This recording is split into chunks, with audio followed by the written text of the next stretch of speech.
Hello, everyone, and a warm welcome once more to the Catalyst Knowledge Transfer Series. The Catalyst Knowledge Transfer Series was initiated with the COVID-19 lockdown in 2020. And over the span of 2 years, we have conducted 50 plus webinars focusing on knowledge creation, knowledge transfer, and generating more awareness for the different career pathways in the social sector. Since 2011, Catalyst has been focused to enable an ecosystem that leads to creation of human service professionals by training students, working professionals to pursue careers with social science by stepping up to programs offered by the institutes in India and abroad. Over the last decade, we have trained students from schools from 11th, 12th upwards for bachelor's in social science programs, undergraduate students, postgraduate students for the master's programs offered by social science institutes in India and abroad. And we have also facilitate capacity building training for social sector jobs and fellowships. Catalyst works very closely with the space of policy support, extensive teaching, and also mentorship towards generating more clarity about the demands of our society. The Catalyst Knowledge Transfer Series is an outcome of how we have responded to the demand. Over the last 2 years, one of the common words, which of course has become the most relevant word in our lives, has been health. And health has been the pivot around which most of our decisions have revolved, whether we wanted to plan our business, whether we wanted to take a break, whether we wanted to look for a new job, whether we wanted to apply for a new course. It has been the health decision from the different stakeholders in our society, which has influenced all of us in the last 2 years, at least with the pandemic, to make an informed choice for our days ahead. And tonight, I am very delighted to introduce to all of you a professional from the health sector who has not only been thick and thin, working for different stakeholders in the society, but always I find her to be the one who is carrying that much needed energy to intervene into the health sector. Dr. Ananya Biswas. Dr. Ananya Biswas is a surveillance medical officer at World Health Organization. She is the former health economics and outcome researcher at Novartis Business Services. Dr. Ananya is a postgraduate in public health from Tata Institute of Social Sciences, Mumbai. Her core skills include analytics, policy analysis, project management, public health, and advocacy. Dr. Ananya, we can't thank you enough to be with us today and tonight and to share your story with all of us. By the way, before we start off and hand over the session to Dr. Ananya, I would like to share a little note that right before the session, Dr. Ananya was still working. In fact, I believe she was still working. And that is how the public health sector is growing in demand.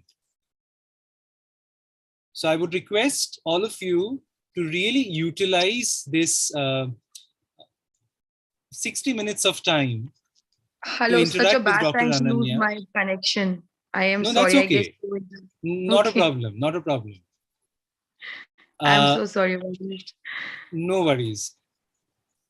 We were actually thanking you, Ananya, to be able to create the time and to share insights from your work with the many participants who have joined from different parts of the country. And we would request all the participants to take this opportunity to interact with Dr. Ananya as much as possible. Share your thoughts, share your doubts. Don't hesitate to try and connect with your backgrounds so that the entire purpose of this session can be fulfilled. I would also request students, participants, if you would like to use the chat box, you can always share your questions at any time during the session. We would try our best to take as many questions. In fact, I remember Ananya told me that she wants to answer every question, which is a really great outcome that we're looking forward to the course. So never stop asking questions. I'm Saurabhishwar Sen, Chief Mentor and Founder of Catalyst, welcoming all of you once more in an interactive session with Dr. Ananya Biswas. Over to you, Ananya. Thank you so much. Good evening, everyone. In fact, thank you for mentioning that. I was, even when this discussion started, and I'm sorry I so lost my connection just at the crux of the time.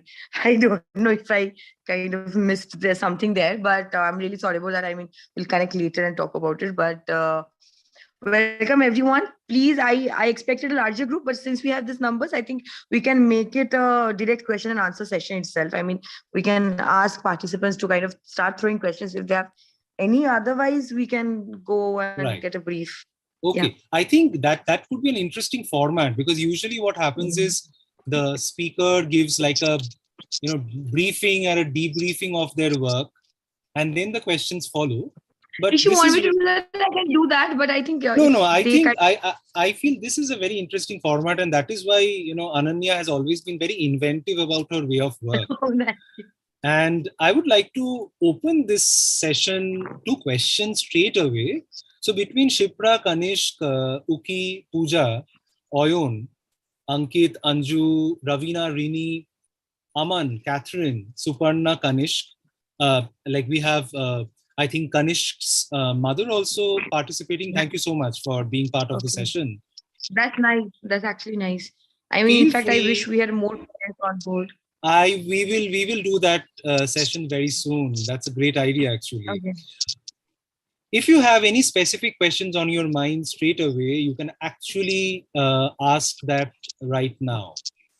I remember some of you who were very excited to be part of this session much before the session began, like someone I think like Oyon or someone like Kanishk. They were already harboring some questions. So feel free to start this interactive session with a question from your end. Anyone, please go ahead. And please keep it as informal as possible. There is no right question to ask or no wrong question to not ask. Please have throw any questions you have. Otherwise, we can your first question is on the chat box from Kanishk Gomes. The most pertinent. Brief the difference between MH and MPH health administration. Okay. I'll take the question from Ravina first, because the question from Kanishk is more on a policy base, and the discussion on that can literally go on for ages. But we will come to that as well, Kanishk. But that is more like a more deeper question. Ravina will start with your question. So difference in the sense, I'll tell you recently what happened. So recently we had our dean from School of Health System Studies, Tata Institute of Social Sciences, write to WHO chief that the MHA course is not much different from MPH, and that the curriculum is almost the same, the training is almost the same. So right now globally, if you are asking me the terminology that is more accepted, it is MPH. And obviously, doesn't matter what comes beyond it. Like it can be specializing in one of the very many skill sets that MPH kind of offers. But that is not that relevant. Your core degree is MPH. That is more globally accepted. When it comes to Masters of Health Administration, is mostly till date, it is looked at a very kind of an administrative angle, maybe. So it would be at par, I would say, maybe an MBA degree, where you are more looking at the management or the operations part or the administration part per se. But again, this curriculum had a public health component, and that is the reason when Dr. Sundaraman wrote that letter, he had to mention the courses which the students went through. So again, the courses and everything varies from universities to universities. You should be able to look at the courses, the core courses that most organizations look at when they want to hire public health professionals, and that should be your guiding force. And obviously, the reputation of the institution that you're looking at, that is obviously another key factor that you should look at. So I don't know if I'm able to answer your question much, but Ravina, are you there? Can you unmute yourself, please? Yes, ma'am. Thank you. Okay. So did you get a hint of what I was trying to tell you, like the differences in the sectors? Yes, ma'am. Yes, definitely. Okay. But yes, I will try to elaborate with more examples. I mean, if I exemplify, probably it will be more clear to you. Okay, I'll go to the next question, Kanishk. Okay, so Kanish, I'll read out the question. It is, where in the health sector do you believe investment to be the most pertinent? Should we focus more on last mile delivery and primary health centers, or would you seek investment elsewhere? Okay, good question. So, the organization I am employed with, the organization I work for, our tagline is health for all. And when we say health for all, what we mean basically um, is that, providing basic healthcare, providing access to basic healthcare to everyone, irrespective of their social, caste, creed, or all the other criterion, or other barriers to access, like dissolving all those barriers to access. In most cases, country and your purchasing power becomes a big barrier to access. So irrespective of that, so yes, in a nutshell, I didn't get the question whether you want to ask me where it is most pertinent right now, like the present scenario, or where I would want it to be most pertinent. Presently, the most pertinent is obviously private healthcare sector. It's a huge sector. The out-of-pocket expenditure, particularly in countries like India, where we have a direct payer and the market system. So there are different ways you can differentiate a market, basically. If you look at a patient, if you look at a person as someone seeking care, if you look at that person as a customer and not just as a beneficiary, there are different models of market you differentiate a market on. And India has a direct pay market where the patient can directly pay the service provider. And right now, the biggest market share is obviously the private sector. Sadly, and very sadly, and that is why I feel it is always very important to have field knowledge, to have grassroots root experience before you take on policy positions. So the policy that is being made right now, if you look at Ayushman Bharat, and I'm not just blatantly criticizing it, but if you look at the model of it, rather than pumping money or rather than pumping finance into the system of public healthcare systems, the public health care delivery systems, it is being pumped into private systems. Yes, obviously, the reason being given is that public systems are not able to deliver. We are not able to go to the nook and corner of every part, which is not true because no system is as penetrative as the public.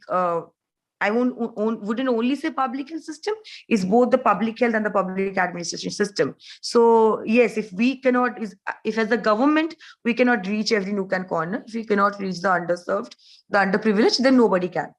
At the same point of time, when you come up with this kind of schemes, slowly people start seeking care at private facilities, because there is a myth that private facilities are better, which is obviously a myth, and I'll come to you why I say that.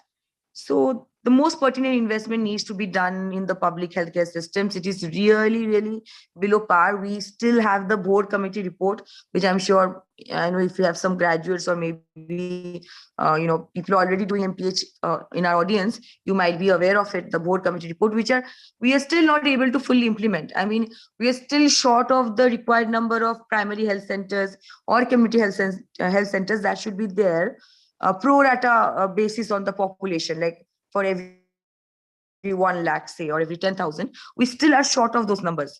But we see divestment being made to the private sectors, Ayushman Bharat, or in Bengal, you call it the Shati card. Whatever, the scheme is almost the same, that the government is paying the private sector for providing care. Also, primary healthcare centers or tertiary healthcare centers, coming to the second part of your question, there is no pre-cut formula. Obviously, there has to be a balance.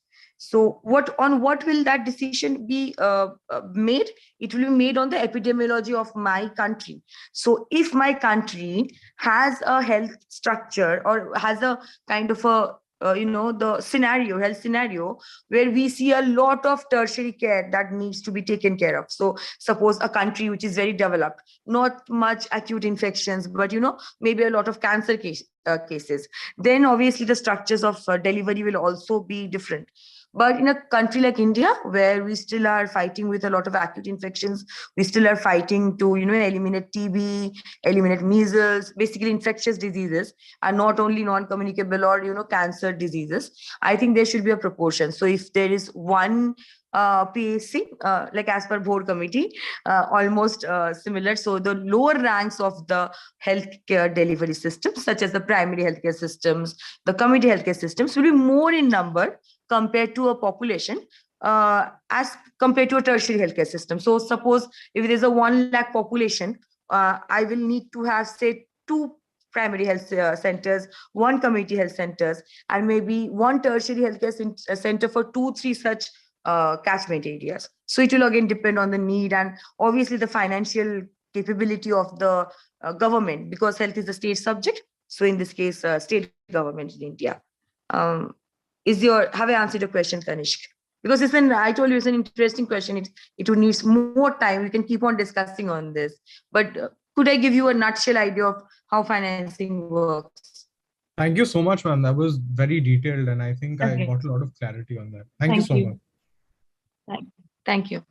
Okay, Sudeshna, I have a question from you. Ma'am, why did you choose public health as a career? More importantly, why social epidemiology? I think public health almost happened to me. So I was volunteering with Indian Red Cross Society. I was just volunteering after my graduation. I was working with the government, the state government. I was posted at Shivdi Shodhar Hospital. At the same point, I was just volunteering with Indian Red Cross Society because I had ample amount of time and I wanted to do it. And I also always wanted to be a surgeon. So I was assisting a senior surgeon who is a consultant with the Apollo Clinicals Hospital, Calcutta. But he used to keep some cases, these surgeons, they kind of have some nodal or hubs in most suburban areas or some suburb cities. So whenever he used to come, had cases or not, I used to assist him. So the reason I went from a very core clinical surgery to kind of public health was because I realized the impact. See, when you are a doctor, when you are a clinician, when you are a service provider, if you're a doctor, you are basically catering 1:1. And I'm not demeaning that. I mean, my father is a doctor, my brother is a doctor. I come from a family of doctors, but it is always a 1:1 interaction. You can prescribe medicines for the people who come to you. You can, operate on the people who seek your care. But if you want to really impact a population, if you really want to look why diseases occur, the way diseases occur, and, why kind of like how policy changes happen, how one priority gets noticed over the other priority. Obviously every need is a pressing need, but in a resource constrained setting you have to make choices. So why some programs get more funding compared to other programs, why suddenly some NGOs get more funding compared to other NGOs? Do I know how to kind of align my priorities or my career goals with the present scenario that is going on? So if I look at all of this things, the more clinical, the more specialized thing kind of get blurs out. And obviously I always had a very different kind of an attitude. I was not ready to work in the corporate where certain targets are given to doctors and you have to kind of fulfill them. So I had a difficulty with that. So I chose a sector where I felt it would be, the impact would be much more, and it would not be instant. The instant gratification is not there. I mean, you make a policy, you don't see the impact in a week. It might take you even a decade sometimes to kind of see the impact. But when you see it, it is huge. It is on the population level. It is not on just an individual level. So yes, maybe I was just more greedy for impact, maybe the one answer. So, okay, I'll go to the next question. What are the current public health priorities in India? The current priority in India is obviously TB right now. India is investing a lot of money in TB. Vaccination will always be a priority in India because primarily being a resource constrained setting, any program that is preventive in its nature will always have a priority over any program which is curative in nature. while we are talking about any resource constrained country. So be it India, be it Bangladesh, be it entire Southeast Asia region, like WHO divides the globe into certain regions. So even if it's the Afro region or the Middle Eastern region, in resource constrained setting, infective diseases, preventive programs will always have a priority. So yes, if it's not the polio program, maybe it is the TB prevention, or maybe if it's not that, it is malaria prevention, Kala Azar prevention. Any preventive program, as far as I see the near future, and I'm sure I'm talking to a cohort who are looking at a career for the next 40 to 50 years, maybe. So for the next 40 to 50 years, preventive programs will always uh, have a priority when it comes in terms of funding. So the moment I say funding, at the same point of that, that means more positions, more job offers, more perks, more salaries. So yes, but at the same point of time, we know that we have the dual burden of disease that plagues us. So we also have a growing cohort of non-communicable disease. So yes, these programs will also gain ground. We are already seeing a lot of communicable WHO opening up a lot of new positions on IHIP, which is like the India Hypertensive Initiative, so program. So they are directly it's with the government of India. They're tying up and they're directly hiring consultants. So people who are expertise in these areas of cardiovascular health or vascular health or cardiac health even. So this kind of domains will also open up. And I'm sorry, I mean, I might make it sound that it is too clinical, but it actually is not. It is not really that you need to be a DM, MCH, MD, DM to kind of get that job. You can be an MBBS. You can even in some circumstances not be an MBBS, but yes, have a degree in MPH probably. So to kind of bridge the gap. But this kind of positions are available. They are being expanding. It is slower compared to programs like TB or RCH or even communicable diseases or vaccination. But yes, it is making a space. So if you're looking for a role where you can be innovative, where you have, a lot of newer challenges, where you do not have to really tread a line which is already trodden a lot, you can choose NCDs or even cancers as your core domain. I mean, my research work was mostly on geriatric health, and it's still now till date we really don't talk about geriatric health as a individual health sector. So yes, my area core work started from NCDs. Right now I'm in the RCH, I'm in the communicable disease wing, the very most populated, most the biggest programs globally, and it is actually the biggest program globally, not only like a health program, but if we evaluate all the programs across the globe, the Indian vaccination program, UIP, Universal Immunization Program, is the biggest global program. So, but then my career started from NCDs. I started from cancers. I was into oncosurgery, like I was into onco research in Novartis. So, yes, the growing sectors. This sector is growing. It will kind of grow, have more growth, exponential growth actually. Current public health priorities. Okay, I've answered that. Could you, this is from Shipra Gupta. Did I miss any question? Please let me know if I missed any question. We have answered, yeah, we've answered 4. Okay, why did I choose public health? Okay, and why social epidemiology? I guess I missed that sub part. See, social epidemiology, because I had a senior of mine. He right now heads the world WFP, the World Food Program. He's the Southeast Asian lead, Dr. Rahul Matthew. He is TIS alumni. So he told me that, that if you are a policy student, you are generally very ambitious. You think that, okay, I will pass out and the next day I'll be sitting in, say, ministry, and then, or the next day I'll be sitting in somewhere like, say, BMGA for any office or WHO office, and I'll be dictating policies. When in fact, it actually takes a lifetime, even if one word of your recommendation is accepted. Okay, on that note, I'm digressing a bit. I was selected for this cohort of global health development. So it was basically only for PhD students and beyond, people who are already professors or associate professors like that. I was still a master's student then, but I asked my guide that, I want to apply, but I'm not eligible. So he was like, why don't you apply? You have nothing to lose. So I just applied because I had nothing to lose. Thankfully, I got selected, and I was the only master students across India who got selected. Everyone else was a PhD or beyond. We had JJ Medical College professor. I remember we had an associate professor from AFMC Pune. So it was a good crowd of 20 people. And there we had the first session was by Dr. Anand. So I don't know how many of you are aware of him, but IIM Ahmedabad and the health course in IIM Ahmedabad, which is a very coveted health management course, that was designed by him. That was spearheaded. Give me a moment. I'll just grab a sip.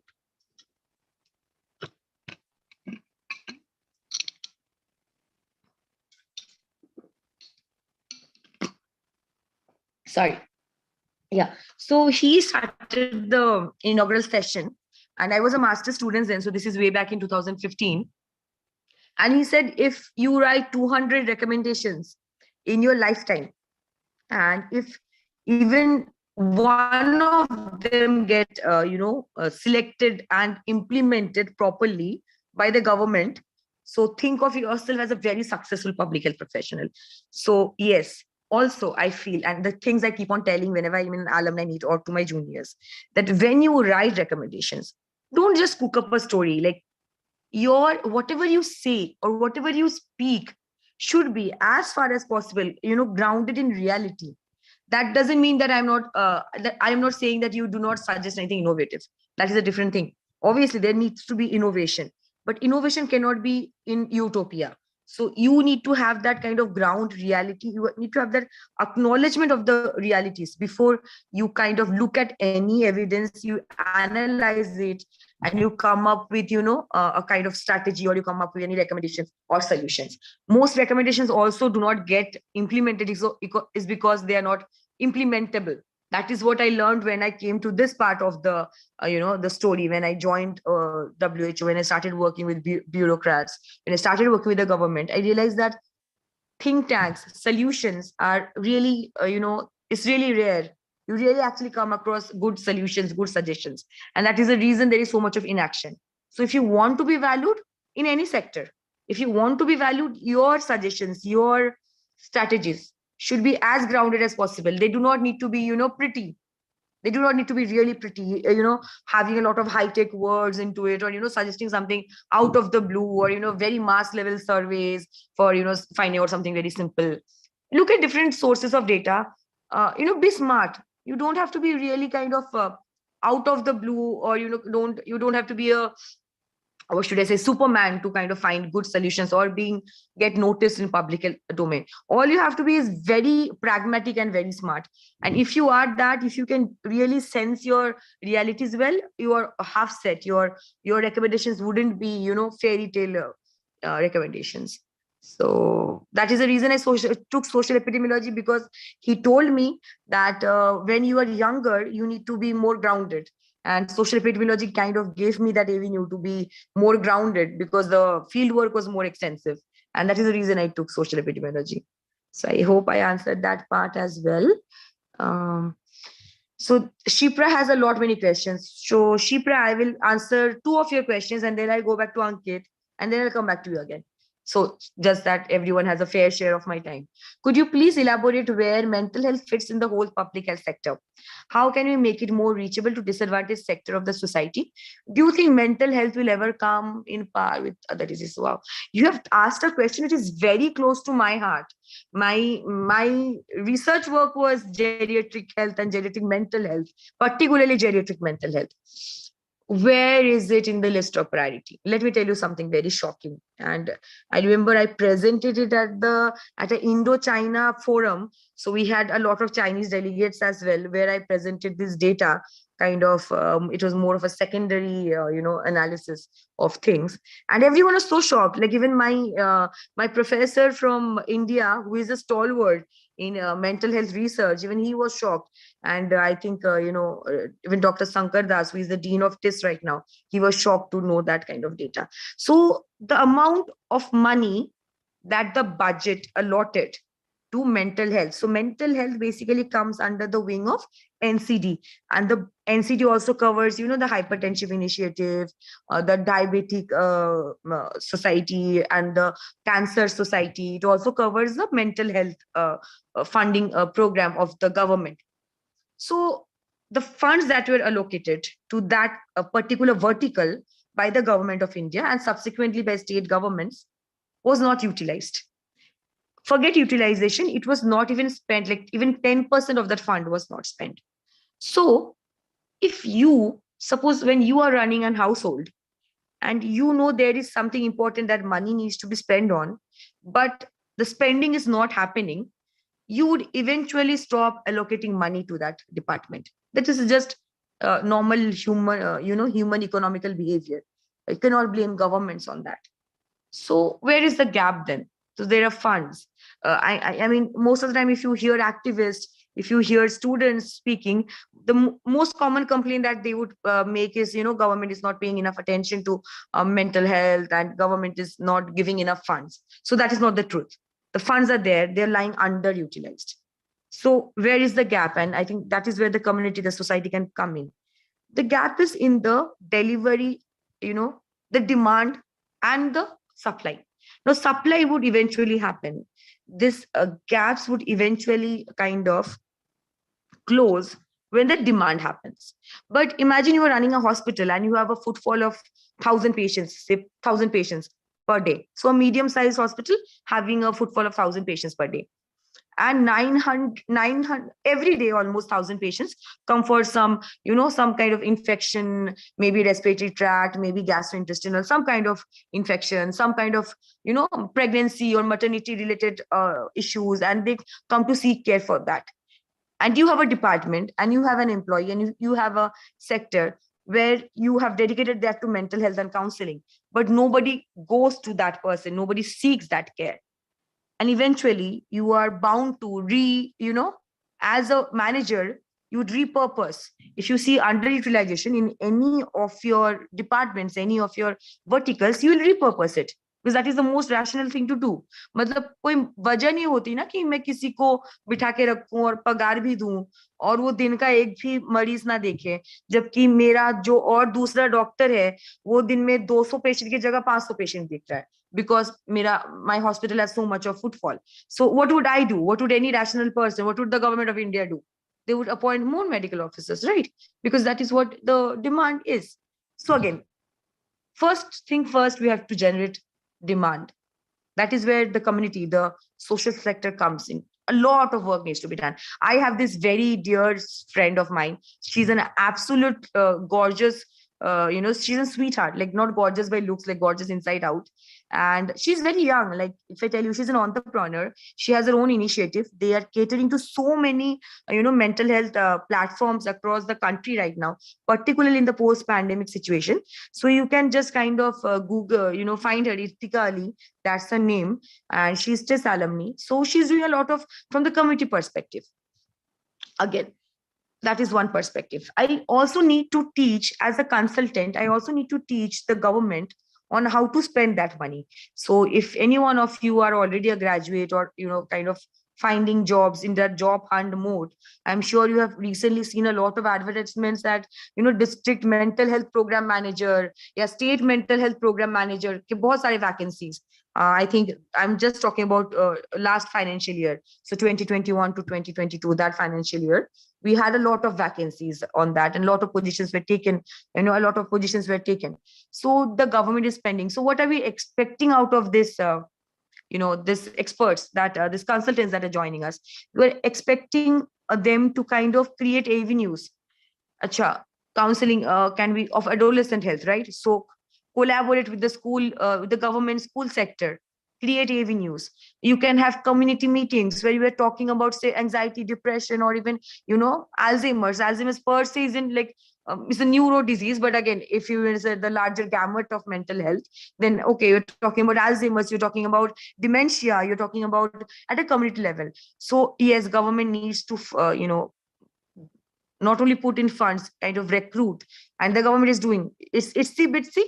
It's still not at par with, obviously, it will not be at par with a reproductive, reproductive child health services, or with TB, or with, malaria or dengue programs, because we have to see at the scale, we have to look at epidemiology of these diseases. I am not undermining the need for mental health care. There is obviously an unmet need, but that unmet need is also an unexpressed need. You can work on either side of the spectrum as a professional. You can either work for the community, create more awareness, create more demand, or you can work as a consultant, be an expert, advisor to the government, to the state, to the district, and you can work at, more viable way of providing services, free of stigma services. But yes, the work that needs to be done is immense. Employment opportunities, they're growing. Every day they're growing. Mental health, even Tata Trust is working on a mental health in a few regions in Maharashtra right now. So they're growing. Um, Not as obviously as visible as the RCH options, but again, they are there. They're growing and they're taking up a kind of large amount of space also. So I hope I have answered your question.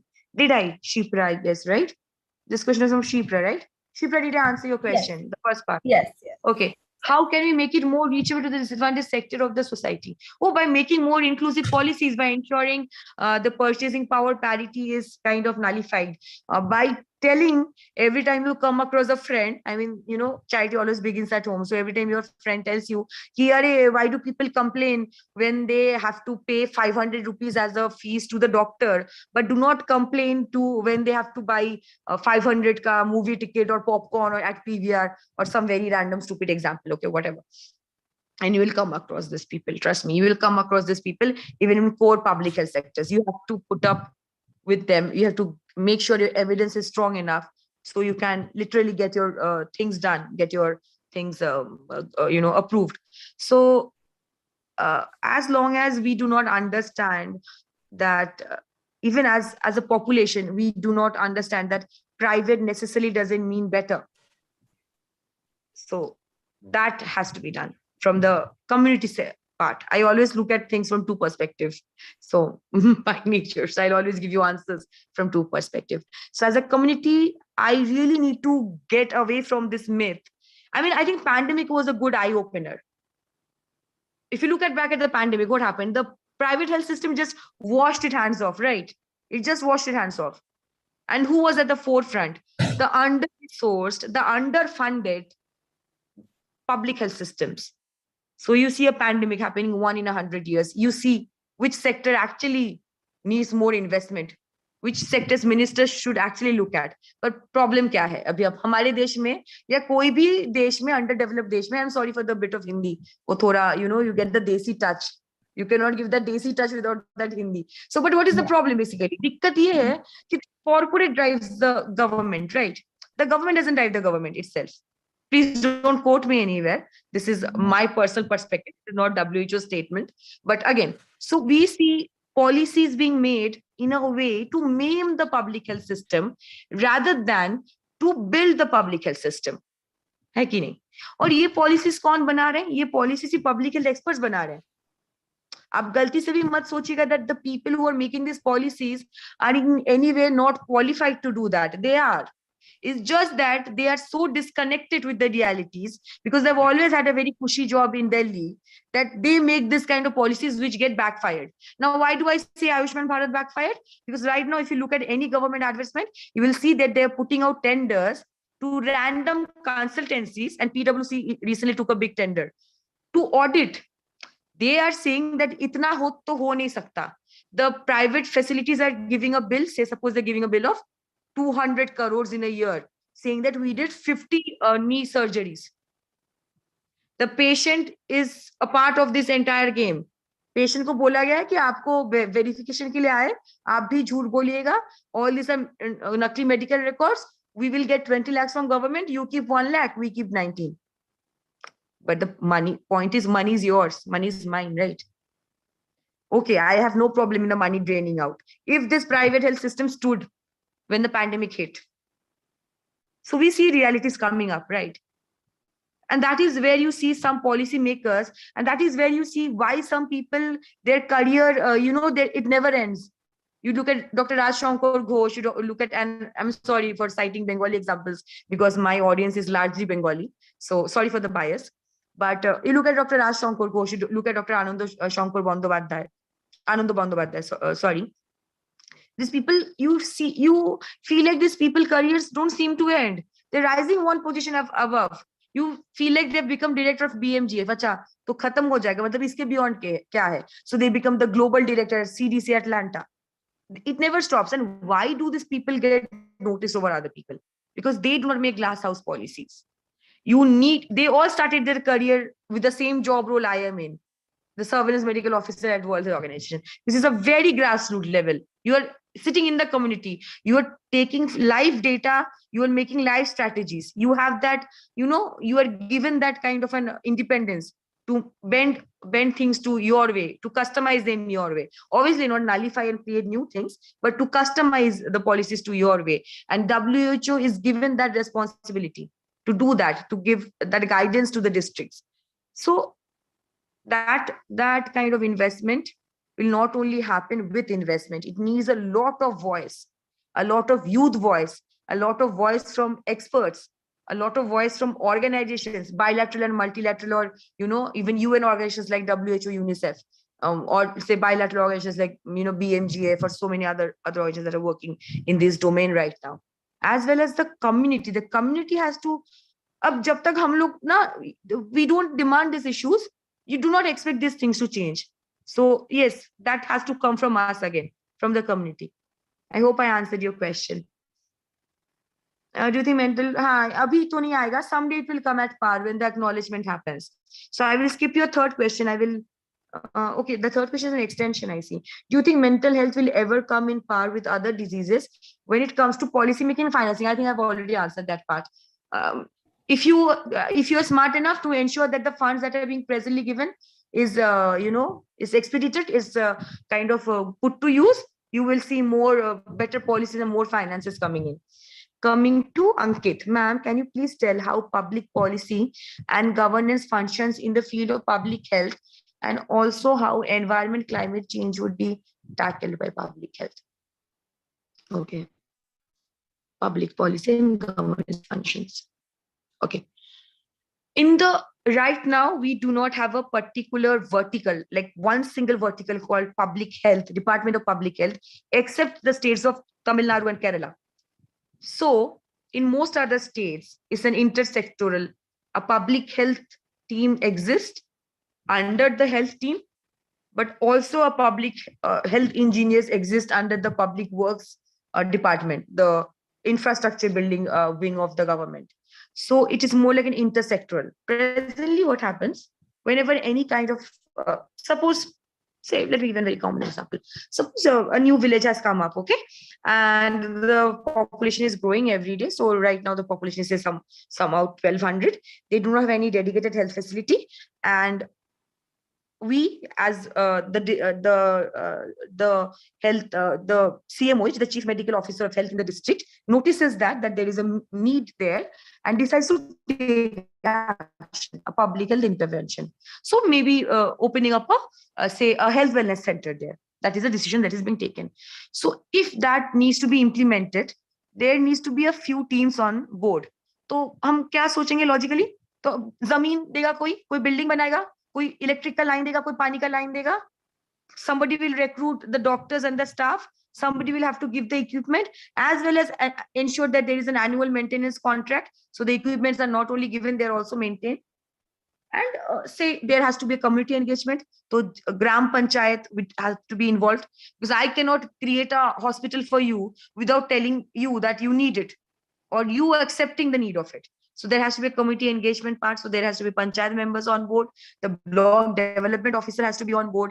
So right now, that is how the scenario works in governance. Who is the last final call in terms of health? Because ultimately, public health is a sub part of the health department. So the CMOH, or in some states it is called civil surgeon. In Bihar, it is called civil surgeon. Most states is called CMOH. So CMOH will take the decision, and here the DM or the DC, the district magistrate or the DC. Obviously, it is decentralized. They can also have the BDO or the BMOH, that is the block level heads of health and administration respectively, take the decision, but the approval will come from the district. And again, depending on the size of the project. Suppose if I want to have an oxygen plant in my district right now, then the approval and the funding have to come from various agencies. I can also have a few donor agencies. Suppose in my district, UNICEF funded the oxygen plant. So depending on that kind of, right now, if you say, is there an SOP? No. But I feel rather than having a particular, defined public health vertical, I am personally, though a public health professional, or I know agar kabhi ye public health vertical hota hai, so I will be in advantageous positions because they'll obviously look for senior people to kind of hire at senior positions. But I am still against this idea because public health by its nature is not a vertical. I cannot say public. Okay, what is the definition of public health? Let me just ask someone randomly. The person who asked me the highest number of questions, I'll ask that person. So I think that Shipra wins that award, right? Shipra Gupta. Please unmute yourself. Yeah, Shipra, can you hear me? Yeah. Can you define public health? Okay, give me a brief about your background. Are you a student? Are you a employee? Like I'm want a to understand. working professional and I work in exports. Okay, so very different domain. Okay. Yeah. Nice. Okay. But then, okay, I won't ask you a definition. You don't have to be like word per word correct. But I want you to just tell me that what do you understand when you say public health? Like the moment I say public health, what do you understand? Like, can be like a one-word answer also. Ki kya, hospital so hai? Understand, Kya hai? when we talk about public health, the first thing that comes to my mind is a community. Matlab, how as a community we are working on health. So, I mean, that is Very what good, comes to very good. You have actually, so basically the public kind of, you connect with the public and the health. Good, a very good answer actually. So yes, rightly said. So when we talk about public health, it is more about the health in places where we live and where we work, and how they dictate our lives, how they dictate our health, per se, particularly health. So I personally am not a proponent of a public health vertical, but because this is a more of an intersectoral thing. But if the role is a very well designed one, if there is seriously some leader who kind of really acknowledges the nuances that this domain will have and designs a role like that, gives the person that kind of an authority to kind of write intersectorally. See, right now it gets easier for us because we come as a third party. We are not employee of the government. We are taking our salaries from WHO, which is in turn getting its funding from UN. So I can write a letter to any person in the any state of the government saying that, sir, I visited your facility. This was not up to the mark. This were not up to the standards. And these are the things that you should do to kind of make them up to the mark and to the standards. So right now, it is more of every sector that is important coming into play. Again, it varies from places to place. So if I go to Darjeeling, I will see the tea association becoming a major part of this entire governance thing. If I go to Kashmir, I'll see the apple or apple farmers and the saffron farmers becoming a major part stakeholder in these decisions via the Gram Panchayat, obviously. So this varies. So that is how it functions right now. Will there be a vertical someday? Maybe. We're looking, a lot of experts right now are looking at the verticals right now. Environment, climate change. Abhi dekh to raha hai environment, climate change. Sorry, just a second. My phone slept off. Yeah. Am I visible? Yeah. Right now, if I tell you, particularly public health domain, say, what happens when there is a environmental crisis or a climate change crisis? It is just a response. There is only a flight and fight response. Koi proactively kuch nahi hota. So right now, there is a flood, you get a flood alert, you start evacuating. You after the flood is done, you start spraying that area with bleaching. You disinfect every water, underground water source. It's a response. It's not proaction. Different ministries are slowly coming up with policies, the Ministry of Environment. The work that is being done is nothing negligible in compared to the work that needs to be done at this hour. But as a professional, there are few agencies which are doing. Oxfam was doing a lot of work. Even I had a friend of mine, Mudak. Okay, so Ruben, his nickname is Ruben. I'm sorry for forgetting his formal name right now. Shoyangshu Mudak. Okay, so he was doing a lot of work, but research work. But then again, it's not in the implement phase yet. So will that change in the next 5 years? Well, it obviously has to change, because if we don't, then we don't know what we're looking at. You're probably looking at a, Mother Nature burning out, or probably looking at a man-made disaster. I can't predict it. I am obviously skeptical of it. Me and my husband are very conscious about that. As a couple, we do not shop at places where they give a lot of polythene. So we literally stop shopping at those places or going. But then again, every individual cannot, they can obviously make an impact, but not as big an impact as governments and corporates and stakeholders can do. And right now nobody's bothered. Everybody is just in the profit driven mode. Whatever sustainable measures, whatever CSR activities, whatever planting a random tree here and there you see, are just eyewash measures. The real measures will come when you actually stop putting them, restricting them on groundwater uses. You put, tax them properly. You kind of don't let them put sewage in water bodies, in rivers. You make them invest in a sewage system, which is a costly system to implement, so they will have to cut down on their profits. That is when the change will happen. It will take a lot of activism to get there. So I hope I have answered your question, and the answer is that I really don't know when it will happen. So I have a direct question. Okay, no, I have another question after the. So this is from Aho Michael. So Aho asked me, ma'am, could you please provide an idea on how a development studies graduate can specialize and contribute to the public health system in India? Oh, a lot of ideas. I mean, I wish I had all the ideas. But so are you aware of the Swachh Bharat Abhiyan? Anyone? I'm sure you are aware of it. Okay, so I think it's a huge yes. So the person who kind of first began working on the Swachh Bharat Abhiyan, and if I don't know how much you follow current affairs, there was this issue that happened where there was a poster that came from Government of India where it showed that B.R. Ambedkar was throwing trash.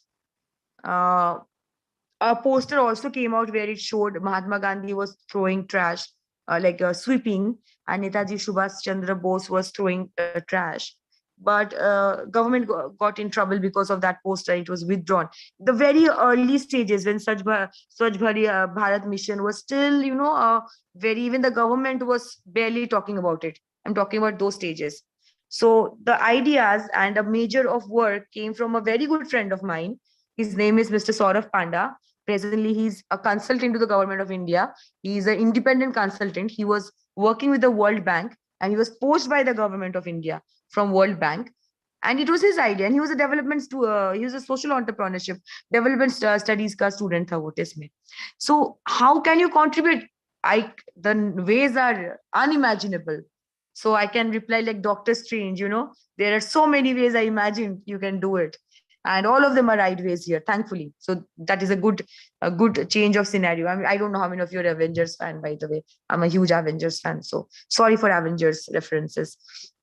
But yes, you can have a lot of avenues that you can work on when this becomes more of a mainstreaming. Right now, if you look at most agencies which are very dynamic, which are very open, they actually have started wo nullify karne, they are not restricting a few degrees to a few roles. They're actually seeing at a lot more, while recruiting, they're looking at a lot more diverse profiles so that they can have more diverse opinions and more diverse ideas on board. But again, if you look at the core wala health sector, they will need, because the core health sector would again need some health expertise. Like, I can be a public health expert, but without my graduation, I really cannot look at diseases as a clinician can. And without that, somewhere I might not be able to contribute, say, as a district reproductive and child health officer. But can I not contribute as a district welfare officer? Obviously I can. Can I not contribute as a consultant from BMGF, GF or PATH, or say CARE, WHO? WHO is more technical that way. Like, it again tries to keep technical degrees as a mandatory degree. But UNICEF has almost opened up all its positions Abhi technical aisa raha nahi ki you need to have an MBBS to, or even a MPH to sit for the degree. You can have an MSW, you can have a MA in development studies. If your projects, if your experience, if your ideas are right, you are welcome on board. So yes, that is my answer to your question. I hope I answered your question. Sadaf Afreen has sent me a direct question, so might not be visible to all of you. I'll read it out for you. In India, is going from a reactionary to preventive health care system for the larger population a utopia?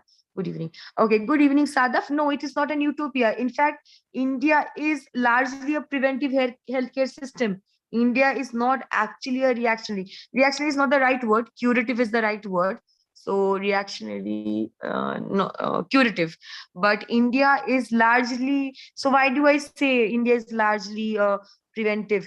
Because look at the government spending and look at the public health spending. So the amount of money being spent at hospitals or indoor facilities. एक तो indoor facilities है कहाँ? So Bihar में if you go, indoor facilities are only at block level. In Bengal, okay, block and at sub block levels, but majorly say we start the indoor facilities are start from the block level. So, but the spending on say the reproductive and child health care programs in India, the TB program in India, the NACO, the HIV program in India, the polio eradication program in India, the immunization UIP program in India, this spendings are the lion's share of spending. My hospital beds, my hospital equipments, my on-duty staff nurses and on-duty medical officers are actually not the lion's share of spending. That program is just one. Matlab, if you look at the way the structure is designed, ek jan honge jo hospital administration ka director honge, but then there is a director of reproductive and child health, and there is a director of NCD, jo IDSP ke bhi director hote hain. Integrated disease surveillance program. So if you look at the design, it is mostly preventive. So it is not utopia. That is what actually is happening. I think what you want to, what I am assuming, can you unmute yourself, Sadaf, please? Sadaf, are you there with us? Yes, ma'am. Good evening, ma'am. Good evening. Sadaf, so I just want to know, like, what is exactly wanted to know, because preventive hai. Matlab, if your question is ki sab tak pahunch raha hai ki nahi pahunch raha hai, which I think is also another second question that I have. So then there is a discussion that needs to be made. But India, mostly policies are, they are not curative. Like there are also curative services. See, curative is mostly eyewash. Matlab, koi minister aayenge, koi MLA aayenge, hospital khulega. But the services that actually affect, the services that actually impact the health of the general health of the rural population majorly, because urban में health services उतने हमें दिखते नहीं है. तो शायद being a person who has lived, who has been born and brought up in urban India, you might not even see, because nobody has ever come to your door and asked you whether you need a mosquito net, or you need Nirod, or you need contraception pills, or you need paracetamol, or you need albendazole, because the urban health structure is not yet as defined, and that is again the government's priority right now. Right now, the government's priority in India is more on urban health systems than on rural health systems. But rural mein the system is very well done. Gaon hogi ek, usme there will be a village, there will be ashas who are like, okay, community mobilizers. Then there will be one ANM and one sub-center, which will say cater to a population of 1,000 to 1,200. Ideally, there are obviously sub-centers which cater to much more, or even much less in hilly or tribal areas. But that is the design. So and these are all mostly preventive, very less curative. मतलब क्या मिलेगा वहाँ पे तुमको curative? Paracetamol मिलेगा और कुछ antibiotic मिलेगा, maybe cough syrup. That is the maximum curative will get at that level. Even if you come to the block health facility, what kind of curative you will get? Basic minimal surgeries, and pneumonia, diarrhea treatments, say suppose nebulization and that kind of treatments, like basic antibiotic therapies, IV antibiotic therapies. But if you need more treatment, and generally people don't need more treatment, if you can catch them young, if you can treat them, so I will like to share this story because we are running out of time. So when I was in Bihar, particularly in the midst of the pandemic, it was a challenge for us to, in my district, we had a population of 37 lakhs. and not one single hospital with a ventilator. So imagine Bihar, poor health, hygiene, sanitation conditions, crowding living status, and in that population, not a single hospital. Public private भूल जाओ, वो बात की बात है. Not a single hospital with one ventilator. So my target, and I told my DM that I cannot prevent infections here, but my target is to prevent death. And that is how I designed my team, like the team there. And obviously the DM was very supportive. He gave me all liberty to design the team the way I wanted to design it. But our idea was, the moment we are getting to know of the infection, we converted all schools into isolations. Sabko pakdiye, isolate kijiye, because we know we can, and keep them under watch. Doesn't necessarily have to be under a doctor's watch. Keep them under somebody's watch who can just read the pulse oximeter. My Asha can. The moment the Asha sees there's a dipping below 95, alert. That way we can, act young, act faster. And we really saw less deaths. I mean, if you obviously you don't have access to those kind of statistics, and I cannot show you because it is not a public forum statistics, but like, if you can trust my word here, the district really had very low mortality. Infections, very high infections. अब क्या है, तुमको बुखार सर्दी खांसी है, you are not dying of it, okay, no problem. The community is not losing anything. But if you're dying, that is when the community is losing, the hospitals are getting crowded. So if you have to work in a setting where you do not have the capability to provide them hospitalization or ventilators, you have to really, really keep each and everyone under watch. And that the Bihar health system was there, the ICDS was there, Anganwadi jisko kehte hain. There's this thing called Jivika there. Everybody was on their toes. The Havildar, every village has somebody called Havildar. I don't know if you've ever been to a village, you might have seen wo Gram Pradhan bhi hota hai. So Gram Panchayat, the Havildar, everybody was on toes. So yes, you have to kind of find out these answers and solutions, and that will come through challenges that you face in your career. So Oyon Mukherjee has asked a very important question. Do you think public health policies are executed properly? Yes and no. Yes, because we have a lot of success stories to tell, a lot of success stories to share. No, because obviously we can do better. There is always ways to do better.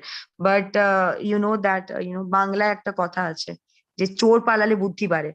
I personally feel public health is mostly like that. You are acting on live things. It's not like आप किसी lab में बैठे हो ना, you're not sitting in a lab,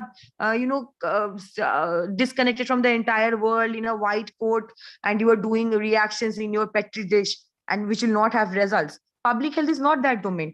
Any policy decision you take right now can have even immediate results as well.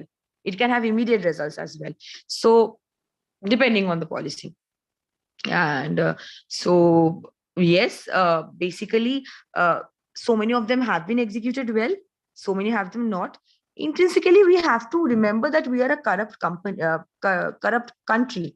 Okay, so as a country, we're a very corrupt country. So no matter people who go to these positions, also people who go to these positions of change, to minister sahab, hamare bureaucrats, IAS, IPS officers, we cannot really expect them to be very different from us, can we? Because they are bred in the same corrupt society that we are bred in, and we all have an element of corruption. We all have an element of corruption. We all have an element of corruption in us. So yes and no, we can do better. Yes. And we need more honest and more capable officers to do better, basically. Okay, the next question. Thank you, Sadaf. Thank you so much. Aman, Namaste, Ananya ma'am. My question is, what kind of social entrepreneurship we can see in the health sector? Oh, a lot. So much of it is underexplored, underutilized. I think that something that comes to the top of my mind is laboratory services. You really want to establish basic laboratory. I am not talking about, biopsy karke cancer cells dekhiye. No, that is tertiary care. That can be done at Tata Memorial. But basic hemoglobin, sugar, pressure, kidney function test. This sector is so, that is the biggest headache of WHO also. This sector is so unregulated. Lab, anybody is opening a lab these days. we even don't know whether they are, kind of testing it according to protocols or just printing random numbers in your. I am sure you all have this experience. आप किसी भी अच्छे hospital में जाएंगे, the moment you step in, they'll ask you to, kind of make more, get tests done. Okay, so no, Path Labs and Apollo is not doing on a social authorship model. So the model is different. The business can be the same. The model is different.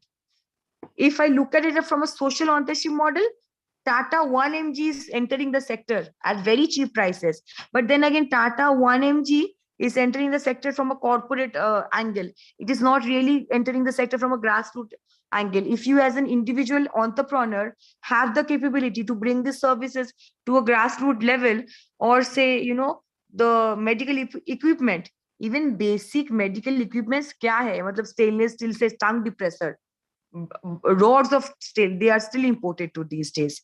I mean, that was also, I think, spoken about by the Honorable Minister of India, Prime Minister of India, when Make in India happened, the initiative happened, that basic surgical products like basic scalpel, jo koi baat hi nahi, you can manufacture them in India. It's not something out of the blue, it is not a rocket, but they are coming from different countries. So a lot of potential, if you can find out sustainable ways to manufacture them, probably involving a community. So your community has that, capability of manufacturing them, be a part of your entire ecosystem. I think that can be I am not a social entrepreneur. So jo mujhe, the kind of idea I had, I mean, please feel free to disagree. But that is what I had. I don't have any more answer for this question. So sorry, Aman, I'm not really expert in that domain. Aditya, I'll just kind of interrupt a little bit. Yeah. Thanks, Anna. Huh. I think let me share this, that since you work so close to the ground, you actually gave us some of the very simplest formats in terms of social entrepreneurship models in the health sector that can be brought in. Okay. Because most of the times, I just kind of came back from an entire project of managing social entrepreneurs at Bastar, Chhattisgarh. I was okay, you were sharing talking that about experience. Yes, yeah. Yes. And there, of course, like, with health also, a lot of people are working. And we, of course, saw a lot of ideas right from, technology innovation in healthcare, which was something that I was just planning to ask you. But the ground reality is that something like lab service, med equipments, scalpel manufacturing, which can be done in a sustainable way, involving the community, and of course, leveraging the community with a livelihood opportunity. And also making our government spend less, because the government is spending on procuring them. So absolutely, the government will eventually, we already have a market basically. We don't have the product, we have the market. Tomorrow, I have actually a meeting with some social entrepreneurship mentors, from all around the world. And I was thinking what I should tell them. Thanks for this point. I will definitely quote you. Yeah, thank you. Thank you. I think we should thank Aman for the question then. Thanks, Aman, for the question in any case. Thank you. Yeah, that's why questions are so important in a session. Okay, thank you. Give many ideas to me. Thank you, Aman. I am happy I could give you ideas, but please feel free to come and explore. I mean, the villages teach you so much more, I think I'll take the last question because I will have to disconnect. We've already overshot it. So if you have any more questions, don't type in, just unmute yourself and directly just pop in and ask it. I will have to excuse myself. I wish I could stay much back longer, but I have some important reports to submit. So I think this is the last question we have. Ma'am, what do you think about the recent controversy regarding true mortality rates during COVID-19? Oh, okay. What do I think? I will share the methodology paper. I think data is a slave. Data is not your master. I think you can make data tell whatever story you want to tell. And it is on your integrity, and it is on your honesty, and it is on your capability, on how much of an honest story you want to bring, on how much of you are, the change you are bringing in. I will not answer this question directly. You will find the answer soon, because right now my senior and my bosses are answering this question to the government of India. I'll tell you something from my experience. So this is measles rubella campaign year 2019. We are asked to vaccinate everyone from the age of 9 months to 15 years. Now look at the age gamut. 9 months, matlab mummy ke god mein hai, to 15 years, matlab technically almost a teenager and almost an adult these days, across India. So imagine a 9-month baby of a tribal, and imagine the 9-month baby of a bureaucrat IS officer, imagine the 9-month baby of a senior pediatrician. So everyone has to be vaccinated with one measles rubella vaccine dose across India, because measles rubella elimination is the next target of WHO after polio eradication. I'm sure you all have seen the effects of polio eradication. Like earlier, when you used to go to a fair or a community fair or a mela, aapko, you could see disabled people with not limbs and all, and begging. Right now, you can see, able-bodied beggars. We couldn't answer poverty, but we have solved polio because that was our target. So measles is the reason for the highest number of under 5 mortality. And India has a very high under 5 mortality, almost the rate of sub-Saharan Africa. So measles elimination is the next priority, supported by WHO and executed by government of India. So the campaign was the first step, because immunity karoge, uske baad you go and eliminate a disease. And imagine the kind of innovation we had to put in place. I mean, I had to convince someone who is basically digging dirt for a living, as well as the HOD of the medical college, or the president of Indian Association of Pediatrics. I had to convince all of them that this is necessary, this needs to be done. You have to be on the same boat as I am. You have to be a champion for the cause. And I was able to do that. So after all of that effect, there was अब India है तो corruption होगा. I'm not naming the officers, because let's save their dignity and let's save the privacy. They have right to privacy also. But there is a lot of corruption going on. So I kind of found out. Reports आ रहे थे हमें कि इतना vaccination हो गया. We are getting coverage reports. WHO is responsible for monitoring it every day. So we're monitoring at session sites, we're monitoring in the community. And we're getting reports every evening, 70,000, 80,000. And I know the vaccine supply to that hospital, to that block, is not that much. I am giving a coverage report of 1 lakh, but I've given you vaccine 70,000. So I know you have done wrong. But that point of time, there was a bit of arm twisting that was done. Now I'm not naming names, I'm sure. So our organization was kind of arm twisted into not letting these reports come to media, not letting our monitoring reports come to media. Ki aisa ho raha hai, vaccines are not being given. A lot of monetary gain also behind it, everything. And I knew that, if my entire organization is being arm twisted, I as an individual cannot, rise up. But again, I knew that my role as a surveillance medical officer is to serve that place where I'm posted. So whichever districts I am serving, right now I'm serving 3 districts. That point of time I was serving 2 districts in Bihar. So my role was to, for the districts, for the people, for the children of the districts. I cannot let them die like, flies. Bihar has the highest child mortality rate. So what we did is we told our networks, like everyone, including a quack, mandir mein maulvi, mandir mein jhar phuk karne wala baba, everywhere too, because Bihar, not every patient goes to a doctor. Patients go everywhere. We told them everywhere. We had reports of every measles case happening there. And that was the highest number of measles outbreak that happened, all positive. WHO samples go to very specific laboratories across India. All of them came positive. I personally tied up myself. मैं खुद call करके वहां के madam को परेशान करती थी कि मैडम मेरे रिजल्ट्स थोड़ा जल्दी भेजिए. And she's like, तुमको हमेशा इतना जल्दी क्यों रहता है? Because my point was not to just find out the outbreaks and to stop them. My point was also to tell them that you have not done the campaign, the vaccination campaign, but without directly telling them that you have not done the vaccination campaign. That is how you get things done. You have to clean the sewage. You have to be inside the sewage and you have to clean it. You can't be sitting in a glass house and saying that, oh, bara ganda hai. Take this few tablets, make this policy changes, things will change. No matter how beautifully a policy is written, it might be the best policy written. It will fail if it is not implemented properly. It will fail if it is not executed properly and honestly. So that part is where I feel so many of young people need to come. And again, going back to that, I wanted to learn how to implement and how to operationalize things that are being decided at global level at the very least under-resourced place. Say these little islands in the middle of river Ganges, when I used to serve in Bihar, they are called diaras. So you might imagine that people do not stay there, but you will be shocked to know the kind of dense population that lives there, because the the soil is so fertile that even if you eat a pomegranate and you throw the seed, you will see a fruit, a tree coming to fruition within a year there. Because it's the Ganges silt, right? So a lot of population stays on those diyaras. So how do you implement, how do you execute a policy that is being decided by, say, WHO in Geneva and being sent over to government of India, and government of India decides to agrees to it, decides to act on it, and you have to help the government act on it. So again, this will come when you realize that the need is not in, just in the, just in the policy making domain. It is in the policy implementing domain. Having said that, I will end with this.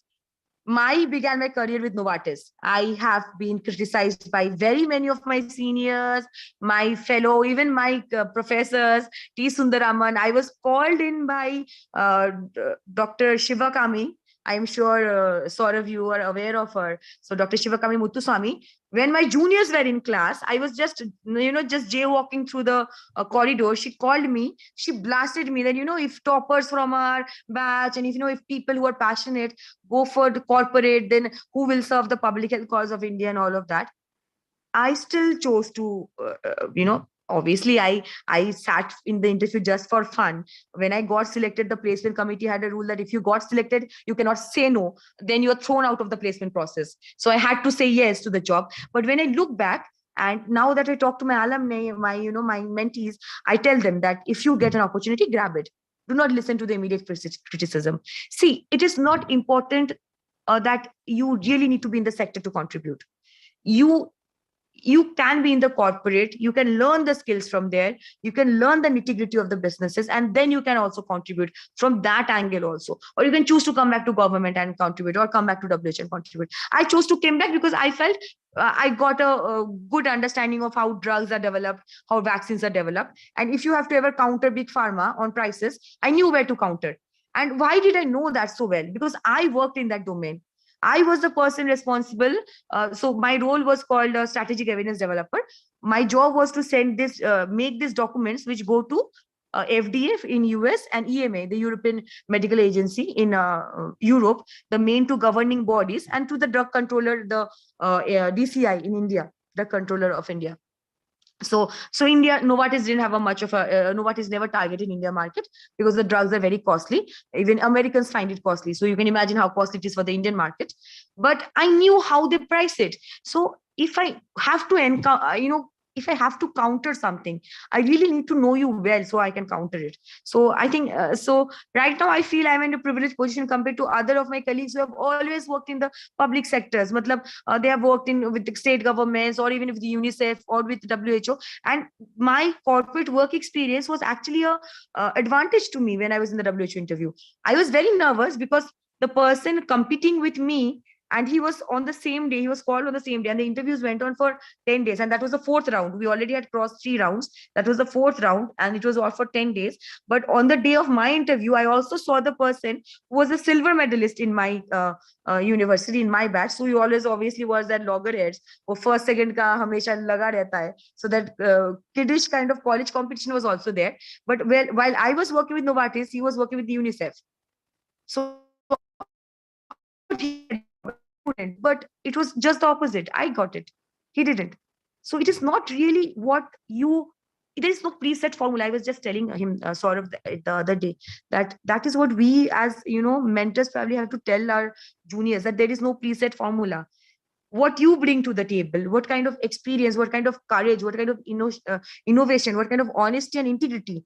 Like, even if you don't know answer to half of the questions, tell them that I don't know the answers. There's no problem. Whatever I know, and my opinion or my information comes from a good source. It either comes from my direct experience or from these sources which I have read and I can cite, like, well-renowned sources. So, or maybe a personal experience which absolutely counters these old renowned sources. You can obviously quote them.